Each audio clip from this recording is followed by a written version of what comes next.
Hi, I'm Chris Haigh and this is the Fiddle channel, and today's lesson is about Celtic crossover.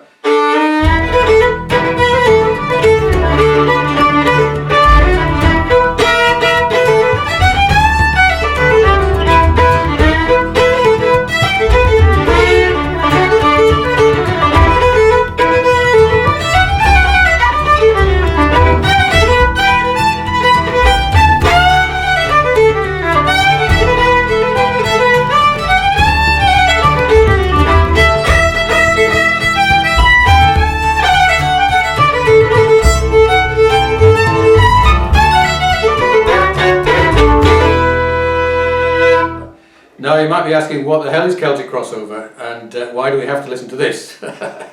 I was given a request by Victor Hill, one of my subscribers, and he'd seen various people playing Celtic music which incorporated elements of bluegrass, of rock and jazz and blues, and he thought that was quite exciting, and could I try and explain what was going on? And yes, indeed I do play quite a lot like this, and I have to say it's great fun, it's quite exciting, but it has to be treated with a great deal of caution. There are a lot of people who already within 30 seconds of watching this video will be shouting at their computer screens and vowing never to watch Chris Haigh's Fiddle channel again, because basically Celtic music, Irish music and Scottish music is pure and historical and a beautiful thing in itself, and some would say it's not to be messed with. And this is very definitely messing with it. So I apologise to those people. I'll point out that this is to be used with caution. Think about who you're playing with and who you're playing to.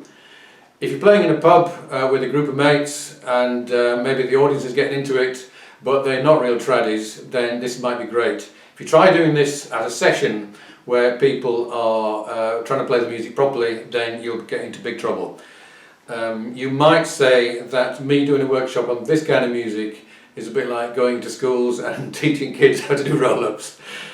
I have to say it's not something that I've invented. There's people like Martin Hayes have been very successfully playing with the edges, shall we say, of traditional music, adding syncopation and very subtle blue notes.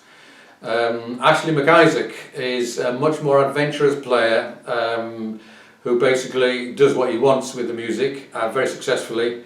Riverdance, of course, did a lot to stretch the boundaries of traditional music, and there's lots of other examples of young players who like to mess around with these different styles. So first of all, let's look at syncopation. That's something that Martin Hayes is very good at, and he does it mostly on slow tunes. So let's just, we're playing Cooley's reel incidentally, also known as the Tuller reel. Let me do it really slowly to start with, just a few phrases.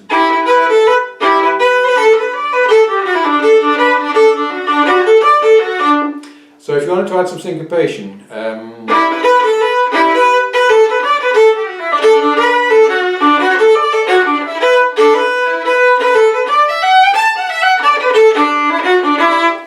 so you can more or less pick whichever notes you want and just anticipate them and stretch them.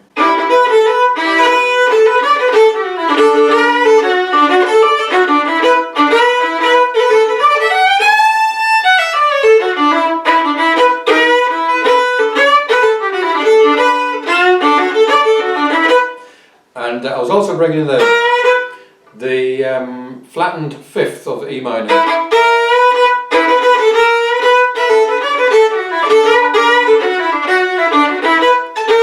So that's the blue note of E minor. The other chord we've got is D major. And the blue note there would be F natural. So let me just concentrate this time not on syncopation but on the blue notes.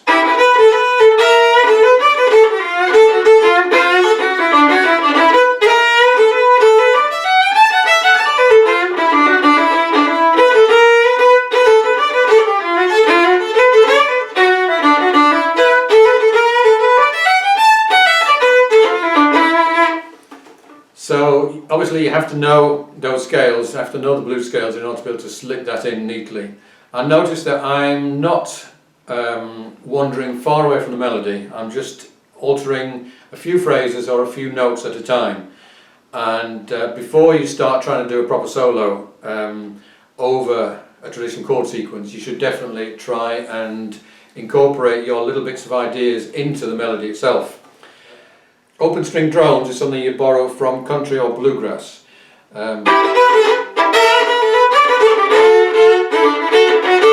So on the D, an A drone, it's going to work over anything that you do.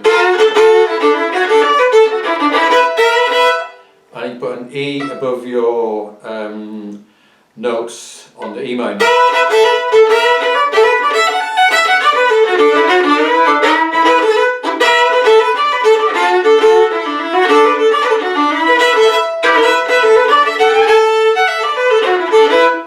And that amount of open string droning is definitely not traditional. So again, if you're meant to be sounding like a proper Irish or Scottish fiddle player, then don't do that.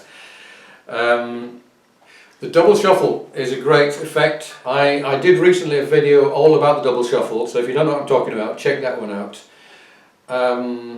Two ways of doing the double shuffle, and that's where you do a 2 and then a group of 3s and then a 2. So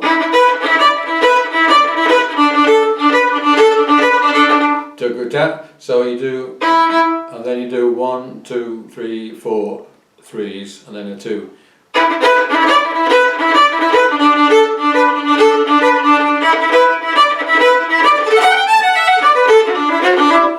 Or you can do 1, 2, 3, 1, 2, 3, 1, 2, 3, 1, 2, 3, 1, 2, 1, 2. So you put both the 2s at the end.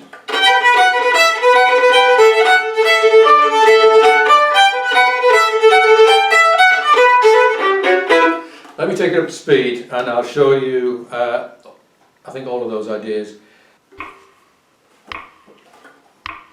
First of all, syncopation.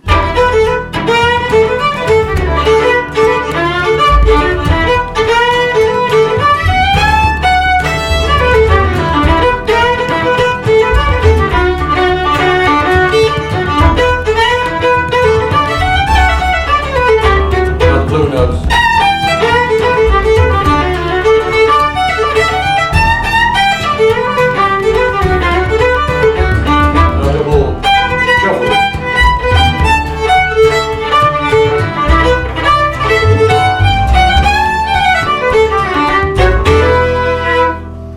Incidentally, you will notice that fourth line of this tune I've put in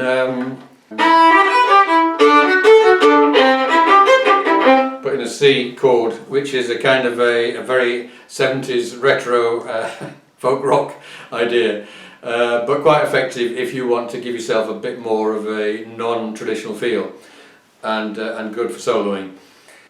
Let's have a look at taking individual notes and stretching them out and bending them and adding harmonics to them. So,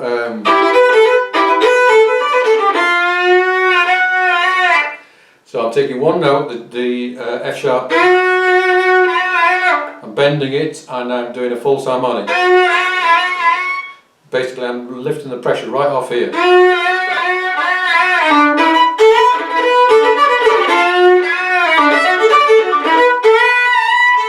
There I'm doing the same thing. So I'm extending the note, taking out all the quavers, bending it down, and I'm making it whistle.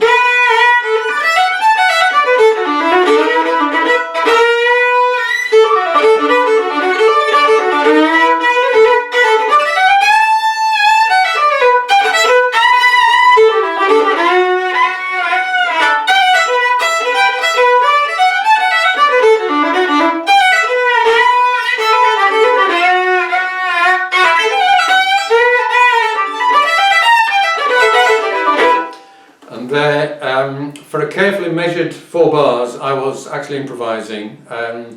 It's really easy when you first start doing this to get lost. As soon as you leave the melody behind, then you've no idea where you are. So I do remember when I was probably in my early 20s thinking, there's no way I can ever improvise on these tunes because otherwise I'll get completely lost straight away. And it's taken a long time of really understanding the structures of these tunes, of feeling the rhythm, feeling the bar lines, that I'm able to slip in and out of the melody.